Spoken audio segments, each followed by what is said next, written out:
जब मैं महज 3.5 साल का था, 3.5-4 साल का था, तो हमारे गांव में एक प्रोग्राम था माता का।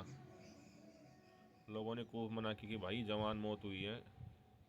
मम्मी की उम्र कितनी होगी, 27 साल 28 साल के समथिंग उस टाइम।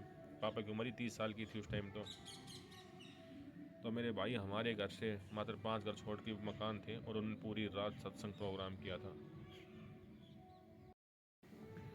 मेरे भाई काफ़ी चीज़ें बड़ी दुख के साथ बतानी पड़ती है। काफ़ी चीज़ें ऐसी होती है जो हम बयान नहीं कर पाते, लोग जुबान से कह नहीं पाते, पर महसूस बहुत ज़्यादा करते हैं। क्या था कि पहले के समय अगर कोई बुजुर्ग व्यक्ति मर जाता था ना, तो गांव में डीजे यानी 12 दिन तक यानी महीनों महीनों तक कोई गीत संगीत डीजे नहीं बजते थे।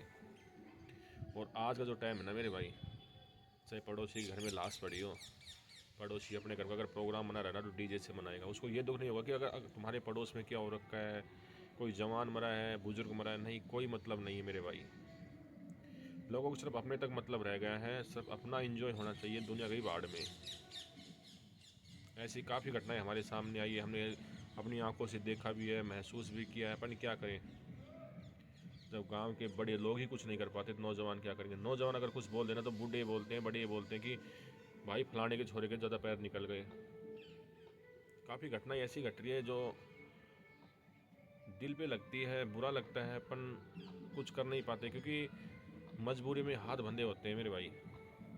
ऐसी घटनाएं हमारे गांव में तो आए दिन होती हैं। ये घटना बताता हूँ आपको, चलो दूसरा छोड़ो। मैं 4 साल का था, मम्मी का देहांत हुआ था 2000 में। जब मैं महज 3.5 साल का था, 3.5-4 साल का था, तो हमारे गांव में एक प्रोग्राम था माता का। लोगों ने खूब मना की कि भाई जवान मौत हुई है। मम्मी की उम्र कितनी होगी, 27 साल 28 साल के समथिंग उस टाइम। पापा की उम्र ही 30 साल की थी उस टाइम।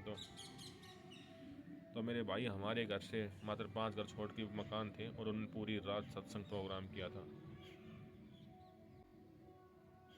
लोगों ने मना करने के बावजूद ही पूरी रात जागरण हुआ था, झमाझम। भाई साहब, उनको क्या पता कि किसी ने क्या खोया है, हमें पता था, हमें दुख हुआ था। जब ना समझ थे भाई, पता नहीं था। और वही घटना अब घट रही है भाई।